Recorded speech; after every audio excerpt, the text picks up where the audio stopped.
изчаквам други въпроси. Ще използвам такива, които често ми бяха задавани след различните видеа, които споделяхме с вас.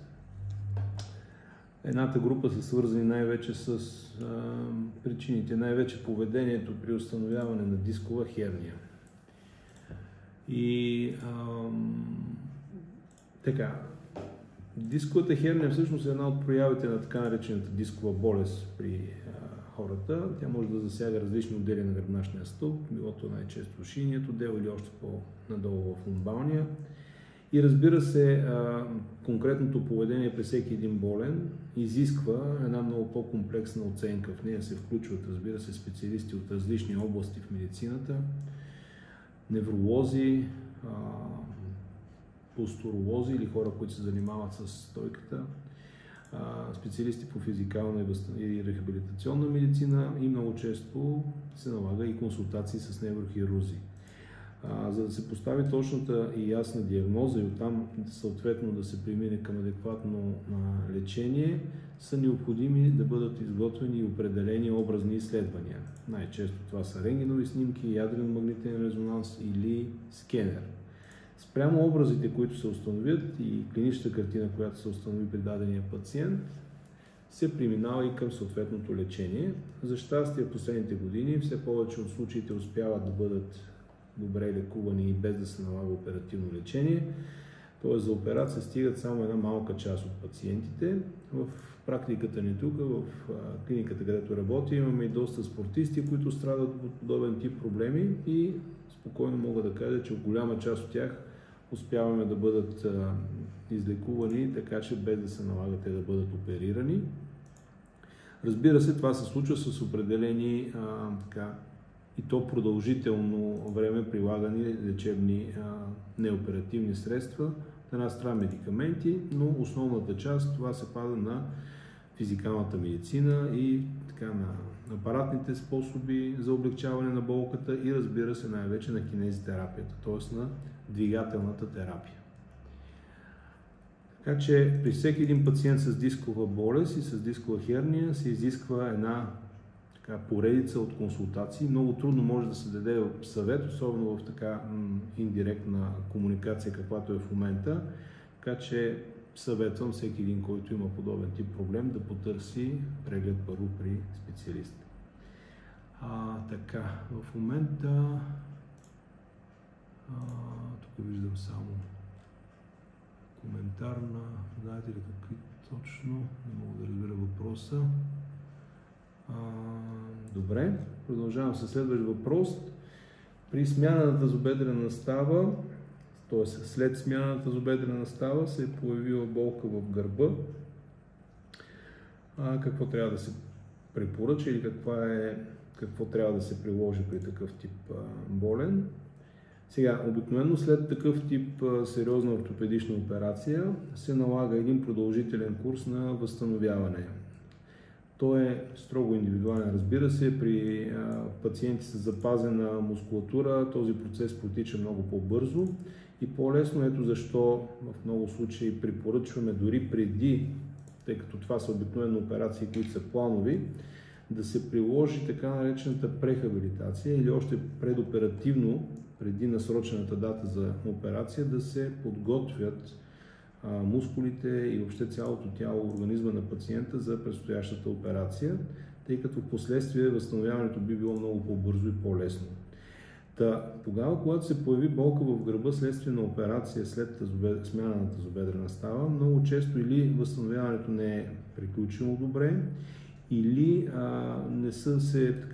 не са постигнати определени цели в това възстановяване, най-вече по отношение на функцията на таза и на позицията на таза. И това рефлектира и в поява на болки в кръста.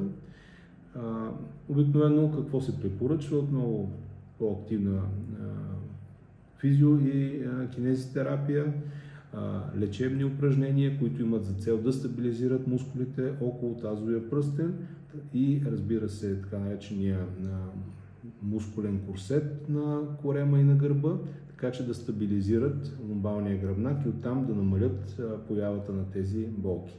В някои случаи се налага, разбира се, и консултация с опериращият екип с цел установяване на евентуално някои настъпили усложнения след самата операция. Рентгеновите снимки отново са необходими, така че образните изследвания също не могат да бъдат изключени в такъв момент. Добре. Тук има някакъв коментар, много прекъсва, може би сигналът не е достатъчно добър. Добре.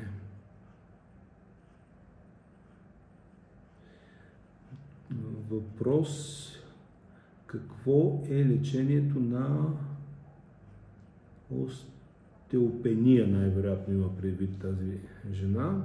Остеопенията. Това е състояние, свързано с промяна на структурата на костите. Обикновено се наблюдава в средна и по-напреднала възраст. Така нареченото състояние преди развитието на остеопорозата, или преведено най-така разбираемо като език, означава остеопения, означава размекване на костите.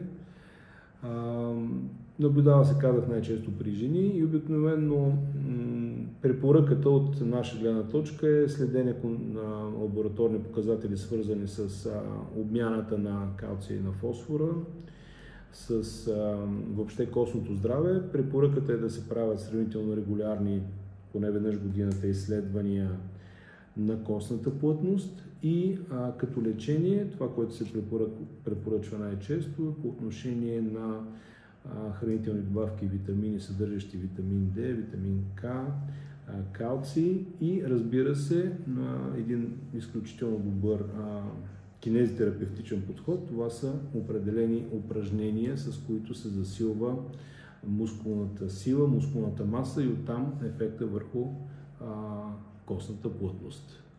Тоест има специални разработени такива кинезитерапевтични програми. Или ето още един въпрос за изтъняване на костите, какво да правя. Отговора може би е това, което до този момент обясних за остеопенията. Така. Явно започват и въпроси, които са доста извън темата. За момента тях ще ги прескоча.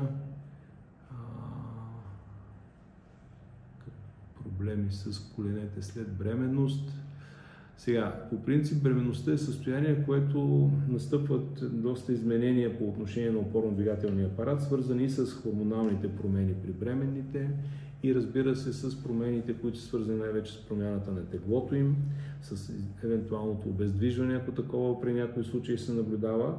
Така че е нормално, как да кажа, често се среща да имат бременните оплаквания от страна на опорно-двигателния апарат.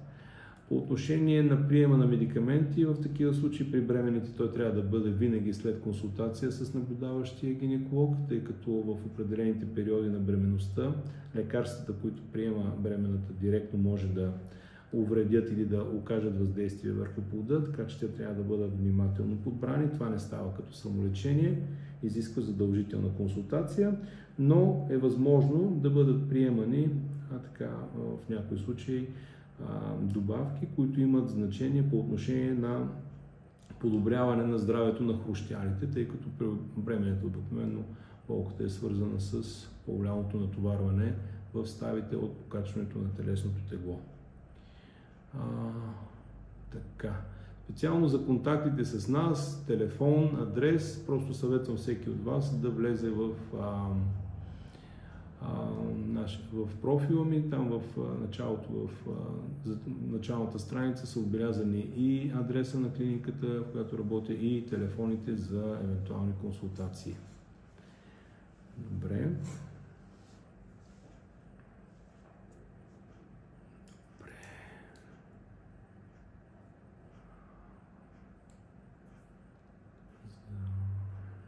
Добре. Други въпроси за момента не виждам.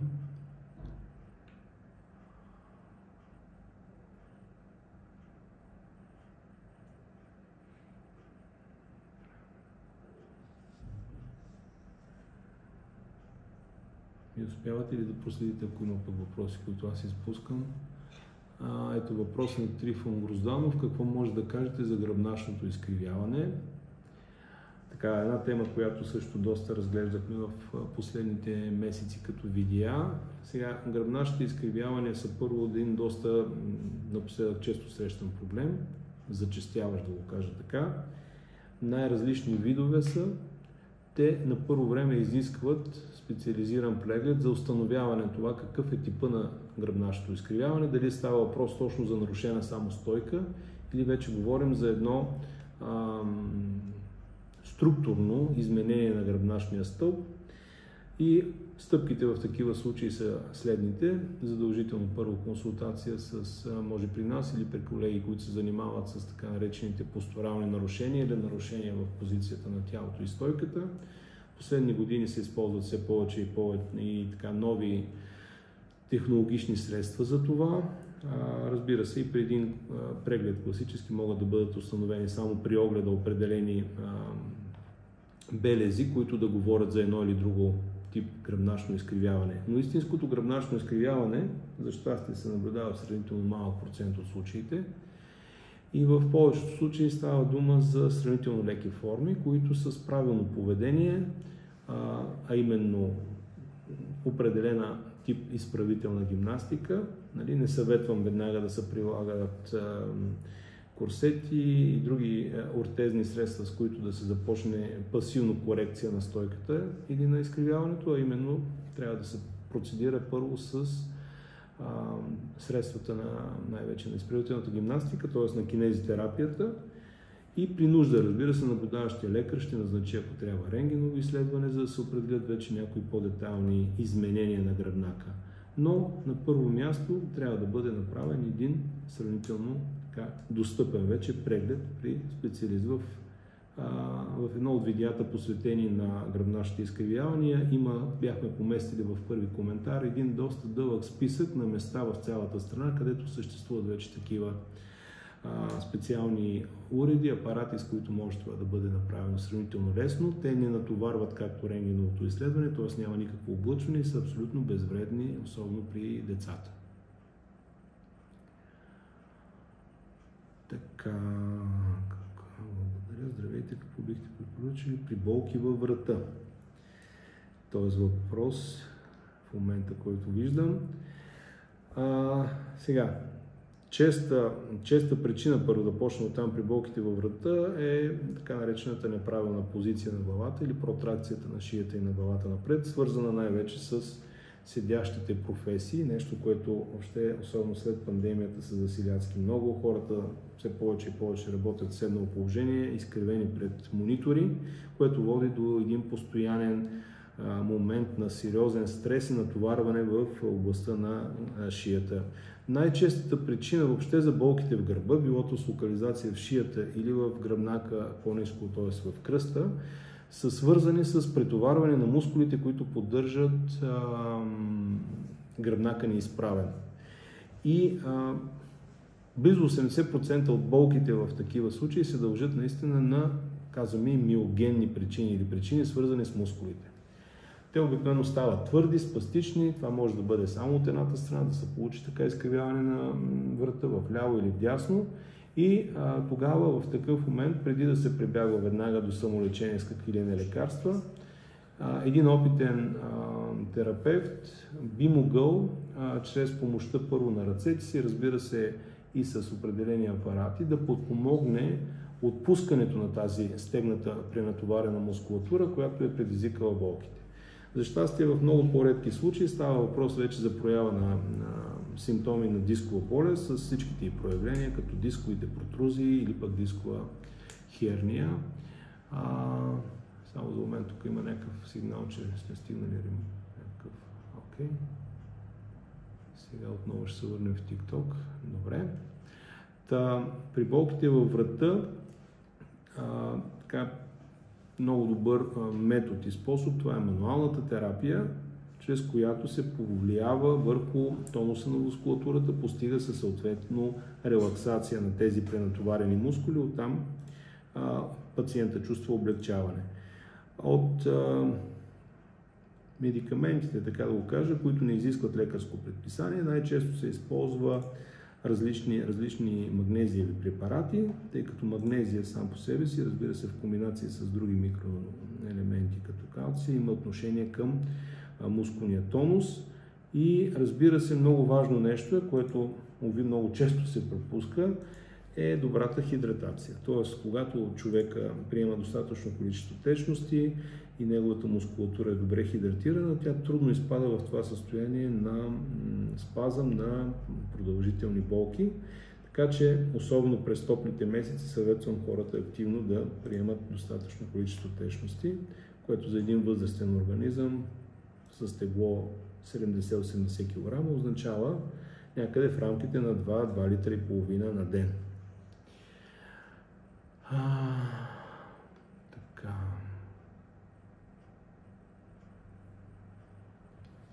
Сега въпрос на Александър Георгиев. Направих куп изследвания, снимки на гръбначния стълб и нищо не ми е много завишено.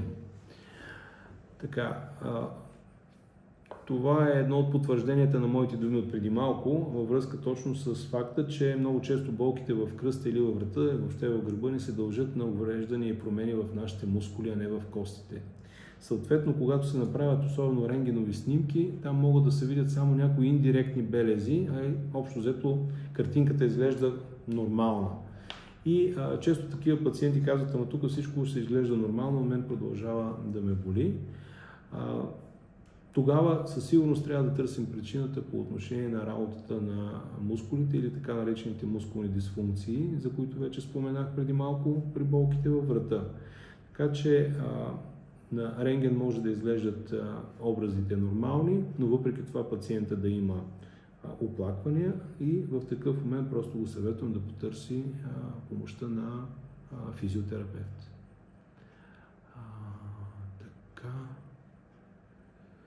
Сега, при болки в кръста, при ходене, при ортопед или при невролог. Така, въпрос на Надя Жекова. При болки в кръста и таза, при ходене, при ортопед или при невролог трябва да се направи преглед. Така, еднозначен отговор трудно да се даде.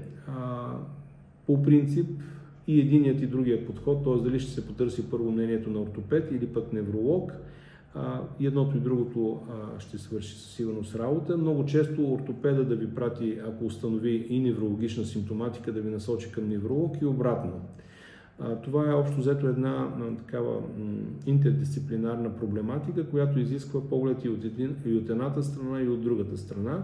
Така че моят съвет е може би в първи момент да се потърси консултация с невролог, да се изключат евентуално някои неврологични изменения, които може да са настъпили, и ако той прецени, вече ще ви насочи било то за рентгенова снимка или друго образно изследване, и ако се налага вече пък, и ако прецени, че проблемът не е в така неврологично естество, а по-скоро ортопедично или по отношение на структурата на гръбначния стълб, то тогава може би ще ви консултира и с ортопед. Така.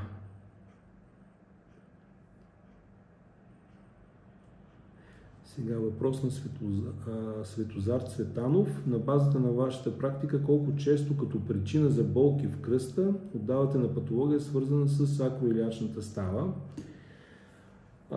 Така, сакроилиачната става, първо да кажем какво представлява. Това са една симетрична става, разположена между крайната част на гръбначния стълб, а именно между кръстната кост и между двете кости на таза.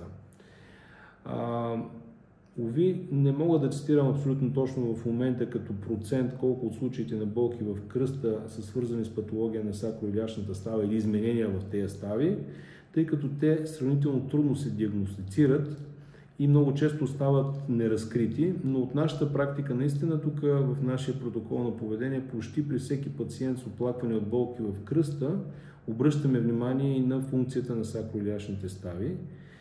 Извършват се определени манипулации върху тях с идеята те да бъдат алинирани или поставени в правилната си позиция. Така че просто съветвам всеки пациент, който страда или има такъв тип хроничен вече проблем, да изговори това по отношение на сакроилиачните стави с лекуващия му лекар или физиотерапевт. Обикновено при изследванията на рентгеновите изследвания на ТАС. Двете стави се виждат много ясно. Сега при нас се използва, разбира се, понякога и ехографско изследване с установяване на някои изменения по отношение на сакроилиачните стави, но общо взето при всеки случай трябва да се подходи строго индивидуално. Но да, наистина, особено при някои нарушения в позата, позицията на цялото тяло, нарушения свързани с изменения в сводовете, сакроилиачните стави биха могли да реагират. Разбира се, те са и една специфична зона на увреждания, свързани с редица ревматологични и автоимунни заболявания, при които вече пък изискват консултация с специалист-ревматолог. Така. Продължавам с въпросите. При доказана дискова херния на ниво ЛПТ е много голяма, задължително ли операция, няма ли друг вариант? Не е задължително да се пристъпи директно към операция. Казах пак в началото на нашата среща, че при немалка част от случаите се успява консервативно да се извърши лечението, така че операцията си има определени индикации. Сега при остро настъпило състояние, свързано с изключително остра и силна болка, не повлияваща се на медикаментозно лечение в продължение на няколко дни, с нарушение на функцията на тазовите резервоари, т.е. нарушение в ходенето по малка и по голяма нужда и така нататък. Всичко това са индикации за спешна консултация с неврохирург и обсъждане на варианта за оперативно лечение. Тогава задължително, разбира се, е необходимо да бъде направено и образно изследване, тип ядрено-магнитен резонанс или поне скенер, но за това вече самият неврохирург ще си даде предварително мнението. Така, тук има явно някакви въпроси или проблеми с излъчването ни в TikTok. Добре. Други въпроси, да не би нещо да видя, само че може би изтървах нагоре. В момент станаха много. Има ли как да ги върнем надолу? Не виждам. Добре. Само този екран, да. Видях. Добре. Благодаря. Секундичка само да върнем.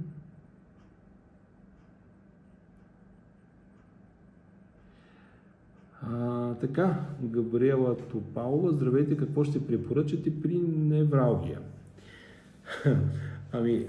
Така, общ въпрос, защото невралгията наричаме така болезнено състояние, свързане с увреждане на определен периферен нерв. Най-простичко отговора би бил да, задължителна консултация с невролог. Установяване на причината за тази невралгия, дали тя е от тип механична или пък някаква инфекциозна причина, тъй като има някои състояния свързани с много така болезнени усещания, увреждане на определени нерви от инфекциозен причинител, какъвто например може да бъде инфекцията с херпес зостер и така нататък. Така че при съмнение или пък доказана невралгия, разбира се, на първо място консултацията трябва да бъде с невролог. Следствие вече на назначеното допълнително изследване и така нататък ще бъде изготвена и терапевтична програма. Така, друг въпрос от Нели Паскова. Каква е вероятността за корекция на стойката при 50 годишен мъж? В общи линии съществува наистина твърдението, че при по-младите хора, особено в активния растеж, корекциите са сравнително по-лесно изпълними, но в нашата практика имаме и доста добри резултати с хора, които са в средна възраст. Така че възрастта в случая въобще не е, както се казва, порок. Напротив, стига човек пациентът е достатъчно стриктен, да изпълнява назначената му кинезитерапевтична програма, като много често това се налага, разбира се, да се прави продължително време, месеци, дори понякога година и повече, но е възможно да се постигне, ако не пълно възстановяване, то поне функционално и симптоматично подобряване на състоянието. Какво ще рече това?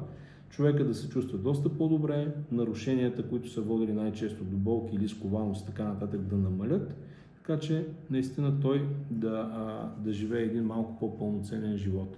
Ако проблема е обаче чисто естетичен, много често хората не му обръщат внимание, ако не ги заболи, но в края на краищата, рано или късно уви, една лоша стойка, едно изкривяване може да породи вече структурни изменения по типа на остеохондроза, ушипяване на гръбначния стълб и така нататък, и вече тогава да се наложи едно регулярно уви посещение при различни специалисти, използване на различни и медикаментозни и други методи за лечение, и то да стане едва ли не хронично до края на живота на човека.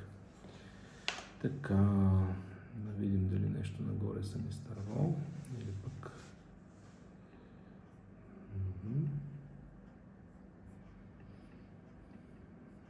Мога да отворя това, как го направи само с това мък, не разбрах, за да слезе надолу.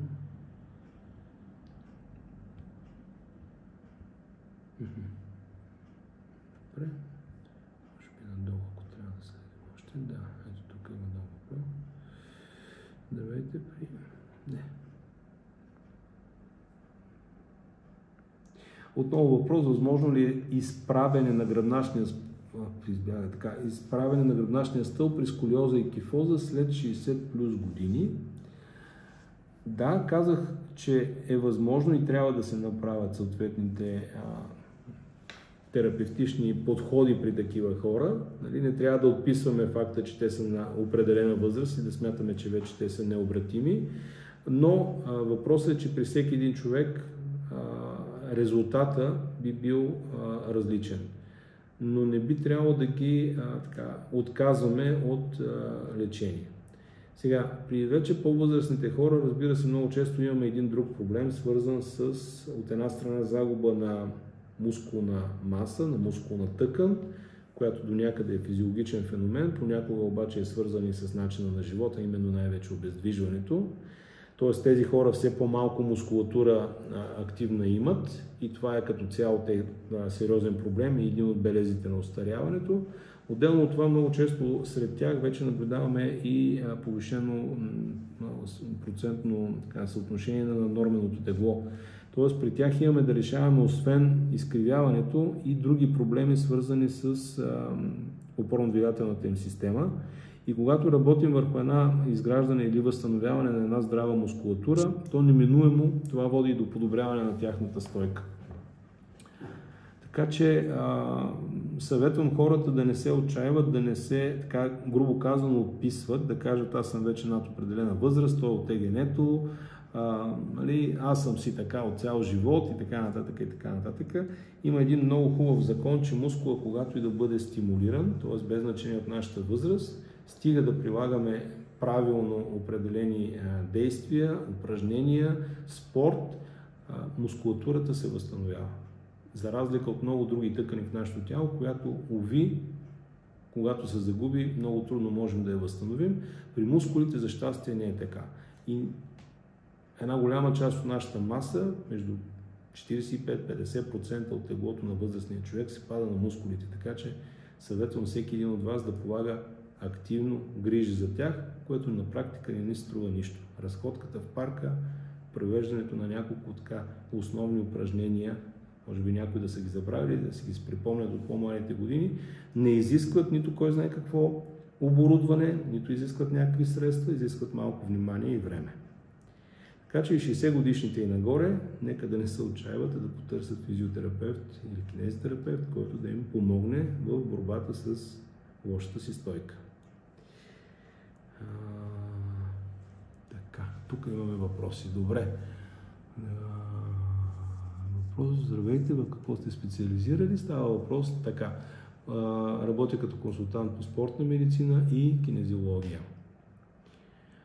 Така, следващ въпрос, да попитаме нещо. Счупване на прешени, колко време ще боли? 10 месеца има от тогава. Еднозначен отговор не мога да дам. Конкретният случай трябва да бъде, разбира се, разгледан, да се види, защото от счупване до счупване има изключително различни видове, различно поведение и така нататък, проведено лечение, така че трудно мога да кажа колко време ще боли на такава състояние. Така, по отношение на дисковата херния вече доста поговорихме в началото. Добре.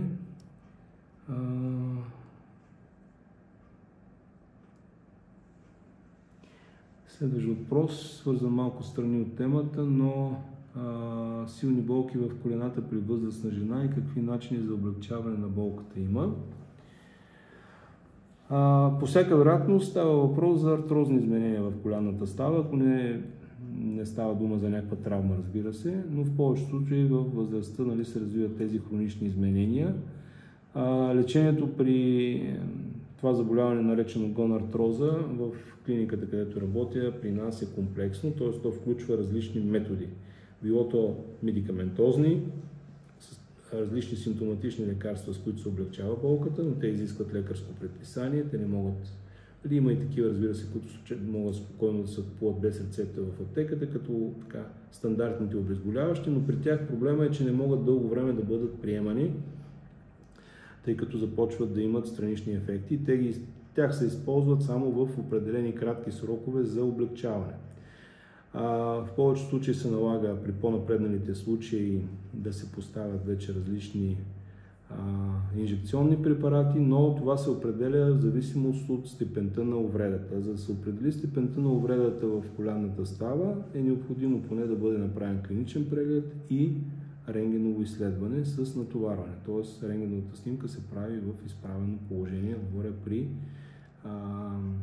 локализацията на артрозната болест в коленната става. Така че, разбира се, използват се и методите на физикалната медицина, на кинезитерапията. Много често при такива пациенти се налага да се коригира наднормено тегло или дори затлъстяване. Изключително важно значение при тези пациенти се отделя и на начинът на хранене, т.е. храната в даден момент може да се оказва, че провокира по-агресивното, по-бързо износване на някои от структурите на ставите, така че храненето също е от изключително важно значение при тези пациенти.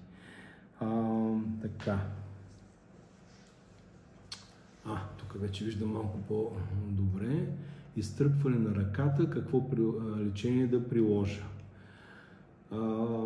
Това най-вероятно се дължи на някакво неврологично увреждане, което трябва да бъде диференцирано, дали става въпрос за притискане в областта на шийния гръбнак, на някои от нервите, които инервират ръката, или става въпрос за някакво притискане по хода вече на самия нерв. Какво трябва да се направи? Най-лесното е първо отново консултация с невролог, евентуално образно изследване или изследване наречено електромиография. Отново то се провежда в специализирани неврологични кабинети от невролози. Установява се къде е увреждането, по коя част по хода на нерва и след това вече се започва съответното лечение. Понякога може да се дължи на мускулен спазъм притискането на коренчетата на нерва, съответно лечението да бъде като при мускулен спазъм с определени медикаменти и физиотерапия, или пък да се налагат и вече по-сериозни лечения по типа на инжекционни лекарства или пък в крайен случай и операция. Отново въпрос за дисковата херния, дали трябва операция или не. Пак казвам, при голям процент от пациентите стига лечението да е проведено по адекватен начин, може да не се стига въобще до операция.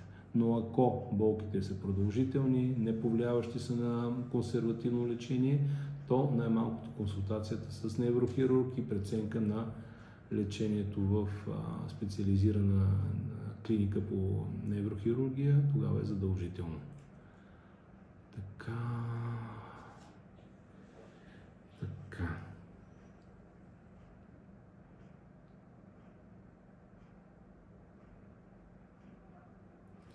Добре.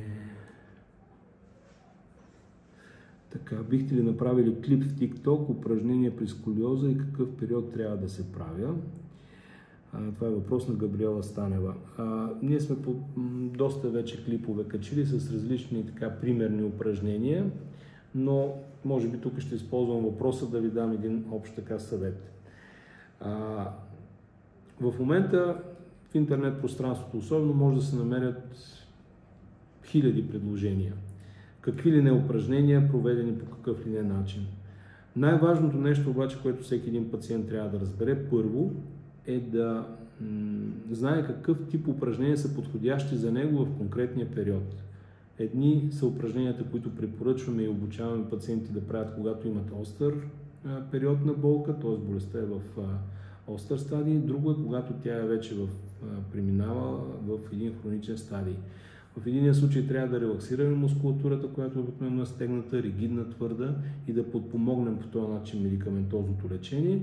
Друго е, когато вече имаме един пациент в период на ремисия, болката е отминала и в този период упражненията, които се правят, са свързани най-вече с засилване на мускулатурата в засегнатия сегмент. Тоест, няма как да се покаже едно упражнение за всички възможни ситуации. Второ, което е най-важното. Не е важно точно как ще изглежда едно упражнение. Важното е какво пациента разбира и той самия как провежда и начина, по който изпълнява даденото упражнение. Това е ролята вече на кинезитерапевта. Той да демонстрира упражнението, което е характерно или помага в дадения случай и след това да проследи как пациента вече изпълнява самото упражнение. Защото тогава се проличава дали упражнението се изпълнява със съответната ефективност и то ще има някакъв положителен ефект или няма да има никакъв ефект, да не говоря, че в някои случаи може дори да има и негативен ефект. Така че съветвам всеки един от вас, който иска да използва упражненията, т.е. средствата на кинезитерапията най-вече, като метод за контрол на болката и профилактиране на болките в гърба и в кръста, да се обърне към съответен специалист, физиотерапевт или кинезитерапевт, да проговори с него, да му бъде изготвена определена програма от няколко упражнения, да научи тяхното правилно изпълнение, кога, с каква честота, с каква бройка, ще използват или не някакви средства други, тип най-общо казано помощни средства с ластици или пък с някакъв вид топки, каквито се използват много често, или дори само със собственото си тегло, но чак тогава той може спокойно да премине към изпълнението на тези препоръчени упражнения. В противен случай много често се получава обратният ефект. Така... Не, тук няма нищо в момента. Има много всъщност, чакайте час. При момент на паника, така, когато ни изтръпва тялото, какво да направим? Така, любим въпрос за така наречената психосоматика. И така, сега, при такъв тип състояние, на първо място трябва да се отдиференцира за какво точно става дума, дали това наистина паника, атака и така нататък. И препоръките са на първо място за корекция на психиката, най-общо казано. Няма еднозначен отговор какво точно трябва да се прави. Може би дихателните упражнения са първото нещо, което един човек, който преживява такъв инцидент за първи път, няма да знае, но би могъл да обърне внимание и да научи. Общо взето в такъв момент препоръката винаги е за бавни, дълбоки вдишвания с цел подобряване на притока на кислород, оттам успокояване като цяло върху този човек и разбира се конкретни упражнения в самата ситуация на пристъп от паника атака не бих дал като препоръка, нали, защото в повечето случаи тук става въпрос за състояние свързано най-вече с отклонение по отношение на психоемоционален някакъв проблем. Добре.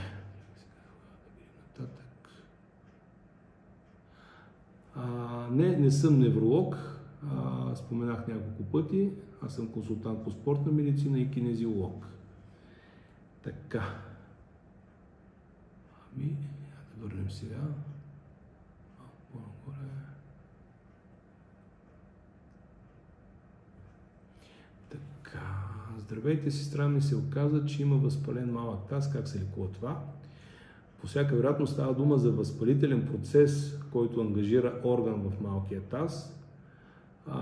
И в повечето случаи вече тук става дума за консултация и лечение назначено или от акушер-гинеколог, или от уролог, в зависимост от това къде е локализиран възпалителния процес.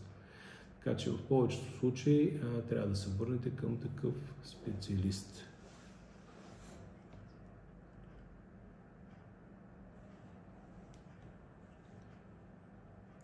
Моментната паника така.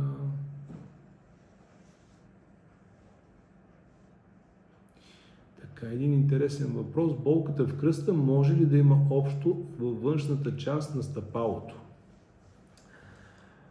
Да, в нашата практика много често се налага да правим изследване на стъпалата и оттам да пренасяме съответно проблема и да търсим решение, т.е. да търсим проблем свързан с болки в кръста. Т.е. има пряка връзка между начина, по който ние стъпваме, начина, по който нашите ходила контактуват с повърхността на земята и проблемите по отношение на гръбнака и таза ни. Когато стъпваме по-скоро във външния ръб на ходилото, това се нарича позиция на ходилото в супинация, то тогава оста на крайника, на която стъпваме в този момент, става относително по-дълга. Тоест това измества таза от съответната позиция малко по-високо. И това променя, разбира се, моментално цялостната стойка, стига да сме в вертикална позиция. Много често, когато това особено е асиметрично, т.е. стъпваме само с единия крак по външната част, другия стъпваме нормално, това е причина за една постоянно леко полющваща се походка, която трябва да бъде коригирана, но за целта отново трябва да се направи цялостен анализ на стойката и на ходилата на съответния пациент, за да се коригира това, било то чрез индивидуални стелки или чрез кинезитерапия или най-често в комбинация от двата способа. Така.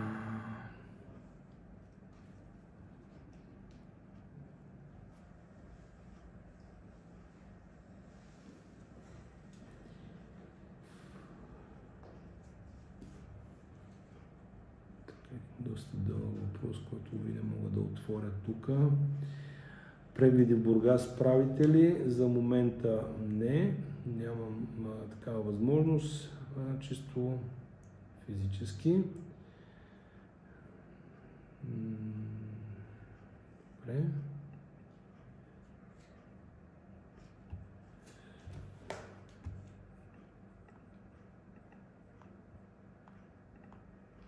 Нещо пак не мога да сваля надолу тук екрана да видя въпрос има ли, няма ли.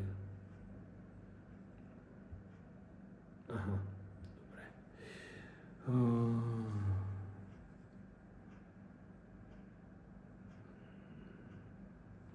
Сега аз точно това исках да отворя, ама нещо...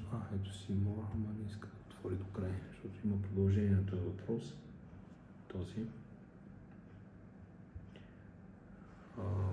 Така. Въпрос на Габриела.